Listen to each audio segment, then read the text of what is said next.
मित्रों राधे राधे। मित्रों एक बार फिर से मेरे चैनल में आप सभी का स्वागत है। हमें उम्मीद है कि आपको यह जानकारी अच्छी लगेगी। मित्रों, जिस तरह जीवन एक सत्य है, ठीक प्रत्येक व्यक्ति को ये भी भली भांति पता है कि मृत्यु भी एक ऐसा सत्य है जिसे कोई जितना मर्जी झुठला दे, परंतु इसे बदला नहीं जा सकता।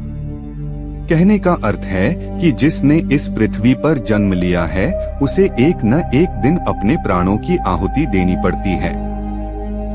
इस बारे में हम में से बहुत से लोगों ने कई बार अपने बड़े बुजुर्गों से कहते सुना होगा कि मृत्यु के बाद मनुष्य शरीर की आत्मा 13 दिनों तक अपने घर में रहती है। मगर ऐसा क्यों, इस बारे में क्या किसी ने सोचा है? अगर नहीं तो चलिए आज आपको इससे संबंधित जानकारी बताते हैं और जानते हैं कि आखिर क्यों मृतक शरीर की आत्मा 13 दिनों तक अपने घर में भटकती रहती। साथ ही साथ ये भी बताएंगे कि 13 दिनों तक मृतक के नाम का पिंडदान क्यों किया जाता है।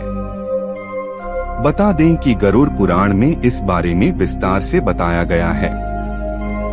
गरुड़ पुराण में बताया गया है कि जब किसी व्यक्ति की मृत्यु होती है तो यमराज के यमदूत उसे अपने साथ यमलोक ले जाते हैं। यहाँ उसके अच्छे और बुरे कर्मों का हिसाब होता है और फिर 24 घंटे के अंदर यमदूत उस प्राणी की आत्मा को वापस घर छोड़ जाते हैं। यमदूत के द्वारा आत्मा को वापस छोड़ जाने के बाद मृतक की आत्मा अपने परिजनों के बीच भटकती रहती है और अपने परिजनों को पुकारती रहती है, लेकिन उसकी आवाज को कोई नहीं सुन पाता। यह देखकर मृत व्यक्ति की आत्मा बेचैन हो जाती है और जोर जोर से चिल्लाने लगती है। इसके बाद आत्मा अपने शरीर के अंदर प्रवेश करने की कोशिश करती है, लेकिन यमदूत के पास बंदिश होने के कारण वह मृत शरीर में प्रवेश नहीं कर पाती। इसके अलावा गरुड़ पुराण की माने तो जब यमदूत आत्मा को उसके परिजनों के पास छोड़ जाती है तो उस समय उस आत्मा में इतना बल नहीं होता कि वो यमलोक की यात्रा तय कर पाए। गरुड़ पुराण के अनुसार किसी भी मनुष्य के मृत्यु के बाद जो 10 दिनों तक मकिया जाता है उससे मृतक आत्मा के विभिन्न अंगों की रचना होती है और जो 11वें और 12वें दिन पिंडदान किया जाता है उससे मृतक आत्मा रूपी शरीर का मांस और त्वचा का निर्माण होता है और जब 13वें दिन 13वीं की जाती है तो उस दिन मृतक के नाम का पिंडदान किया जाता है।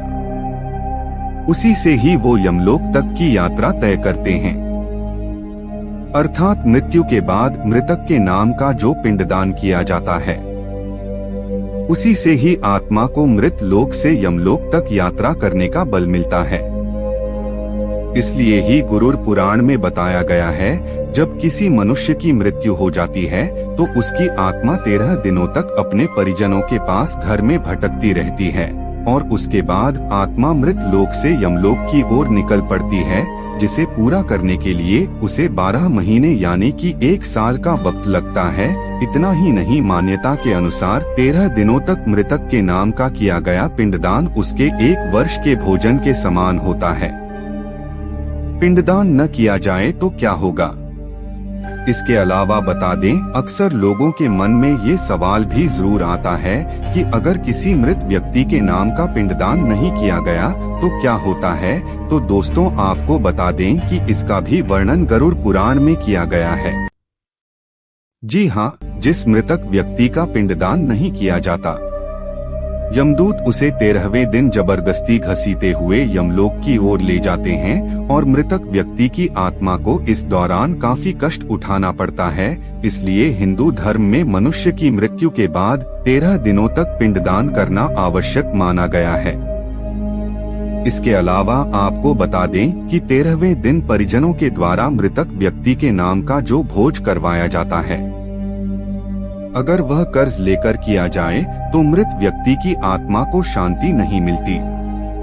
इतना ही नहीं, गरुड़ पुराण में यह भी बताया गया कि जो व्यक्ति जीवित रहते हुए अच्छे कर्म करता है, मृत्यु के बाद उसकी आत्मा को यात्रा के दौरान यमदूत कोई कष्ट नहीं देते और जो व्यक्ति बुरे कर्म करते हैं उसकी आत्मा को यमदूत यात्रा के दौरान कई यातनाएं देता है।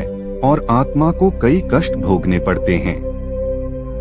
आपको यह जानकारी अच्छी लगा तो हमारे चैनल को सब्सक्राइब जरूर करें।